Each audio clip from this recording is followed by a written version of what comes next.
Great. Well, that kind of segues into our next question is what inspired you or possessed you rather to move from kind of the retail space over to the QSR fast casual?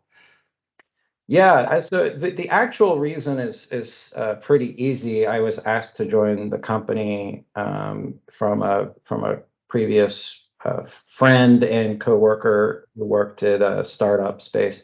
So that's why I ended up there. But during all that decision making, you start to ask, well, how different can the restaurant industry be from retail? It's just customers coming in, making a purchase and leaving.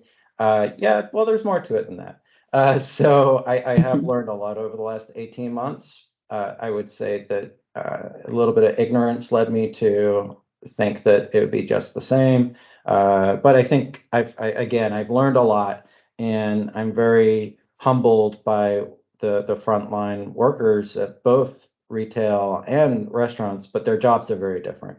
And I think as technologists, we have to understand their day-to-day jobs and their lives and how we can make it as easy as possible for them to do that work. That's one of the biggest roles that we have as technology leaders. That's great. Yeah, and it kind of leads into the next question here, but what are some of those key similarities that made the transition a little bit easier, whether it be ignorance or maybe something tangible? Yep. Can you talk to that or speak to that? Yeah, so there's some fundamental things that are just the same. Retail and hospitality, hospitality, hotel industry, which I've been in the past too, retail and restaurants, they all have to take money from customers. So there's a register. In both there's kiosks. Home Depot, there's kiosks. At Macy's, we did self-checkout. I was part of that program that rolled out self-checkout, and of course at BurgerFi we have kiosks. I think that there's other channels that we share in the selling channels. So there's phone ordering. At Anthony's, we do an AI now takes the phone call and places that order for you. There's curbside, right? We have curbside at retail and we have curbside in restaurants.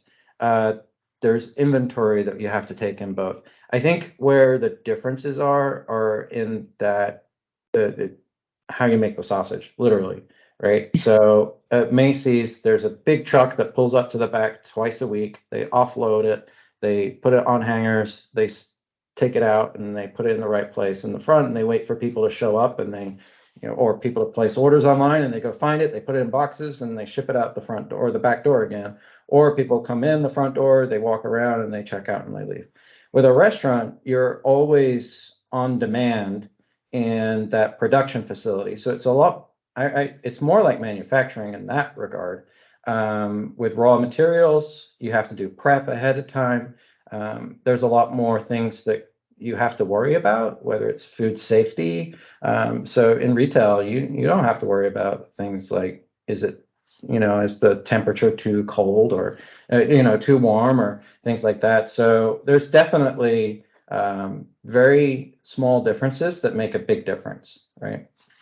You can man a 200,000 square foot Macy's with just a handful of people. You have to have a handful of people to run a restaurant. Even if it's a small restaurant, you still need a fry cook, you still need a grill, someone on the grill, and you need a cashier. You can't have someone cooking food and taking money at the same time, right? It's not going to work. So those are the differences that pose challenges. And the good news is, from a systems perspective, they're pretty close. It's really down to the nitty-gritty details and understanding that the process to get the product out the door.